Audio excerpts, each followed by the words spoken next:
Greetings in the mighty name of Jesus Christ, the Son of the living God. This is Uboni, the daughter of God. The Lord is my light and salvation. Whom shall I fear? The Lord is the strength of my life. Of whom shall I be afraid? So ngithe ngithi ngivula Psalm 16 kwavule Job 16. So I'm going to go in and read Job 16 because I trust that it's where God wants me to read. Okay, so we're going to read Job 16 together. Ne? You get what you get, you take what you take. I will take what I take. And I love I love what is going on there. It is actually the chapter where Job was like, as in you, my advisors, icon. We need to discern when the people that we are working with are not speaking from God. They're just speaking from their own heads so that we can stop following what is wrong. Okay, Job 16 reads like this. It says, I'm reading my NIV version. It says that I have heard many things like this. You are miserable comforters. All of you. Verse 1 says, Then Job replied. Verse 2 says, I have heard many things like these. You are miserable comforters, all of you. Will your long-winded speeches never end? What ails you to keep on arguing? Also, I also could speak like you if I were in my place. I could make the fine speeches against you and shake my head at you. Verse 5, but my mouth would encourage you. Comfort from my lips would bring you relief. Verse 6 says, yet if I speak, my pain is not relieved. And if I refrain, it does not go away. Surely, God, you have worn me out. You have devastated my entire household. You have shriveled me up, and it has become a witness. My gauntness rises up and testifies against me. Verse 9, God assails me and tears me in his anger and garnishes his teeth at me. My opponent fastens on me his piercing eyes. People open their mouths to jeer at me. They strike my cheek in scorn and unite together against me. Verse 11, God has turned me over to the ungodly and thrown me into the clutches of the wicked.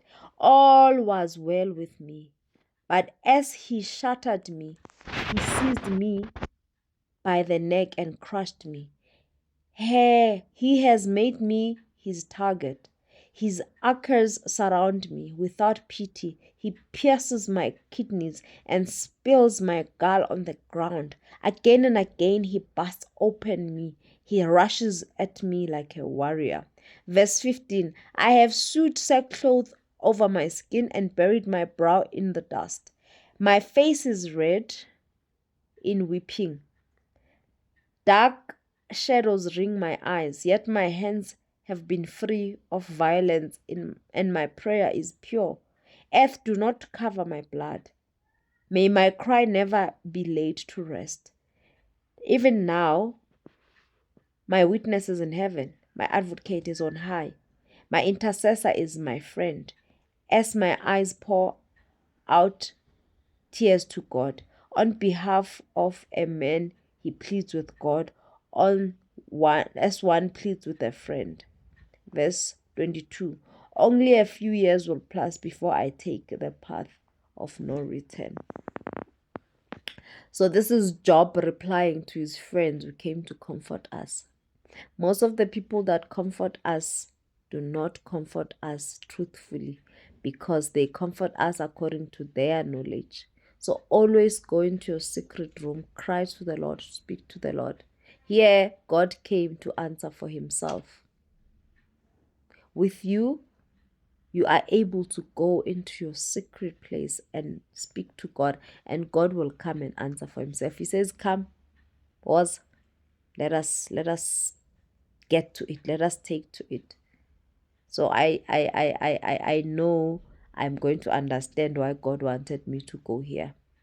And I pray you understand why you have heard this word, so you're not hearing it by mistake. Let us let God contend for us, and let us be careful of who we let to advise us, because people will lead you the bad way.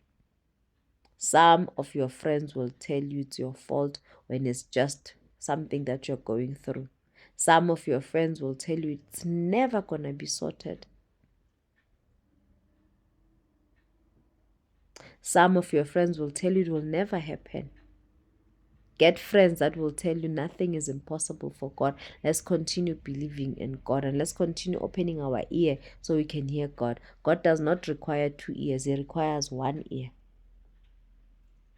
So let us listen. Let us seek God in everything. Let us start with God.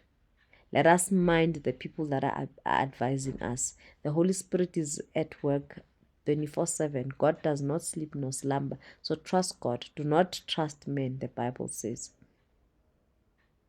Have a good day. Have a good week.